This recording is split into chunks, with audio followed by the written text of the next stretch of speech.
এতক্ষণে তোমার আসার সময় হলো? আর করো না, আব্বা কালকে রাইতে মনে হয় জুয়া কিনা হারছে, বাসায় মদ খেয়ে চিল্লাচিল্লি করছে। তুমি তোমার আব্বারে ঠিক করতে পারো না? কেমনে বলবো কাউ, আমি তো নিজে কিছু করি না, আব্বারে যে জোর দিয়ে কিছু কমু ওই উপায়ও তো নাই। তোমার আব্বা যদি এমন করতে চায় তাহলে তো আমার আব্বার আশেপাশে হইতে পারবো না। তোমার ছেলের চাকরি হয়েছে।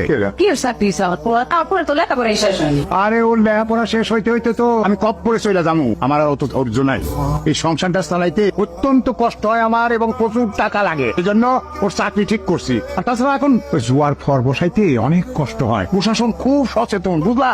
তাই বলে তুমি পুরো চাকরিতে দিবা? আমি এখন কোনো চাকরি করুন না। চাকরি করুম না পেলে তো হইব না বাবা, তোমার চাকরি আমি ঠিক করে ফেলাইছি, কালকেই তুমি ঢাকা যাইবা। আর চাকরিটা খুব সহজ চাকরি, মনে করো যে অফিসে বসবা, ফাইল কোনো খাটনি নাই, এক টেবিল থেকে আর এক টেবিলে যাইবা আইবা, খালি ফাইল নিয়ে যাইবা আইবা যাইবা আইবা, মানে পিওনের চাকরি।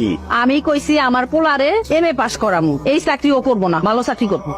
এর চেয়ে ভালো চাকরি করবো, চাকরি যেন তোমার বাবার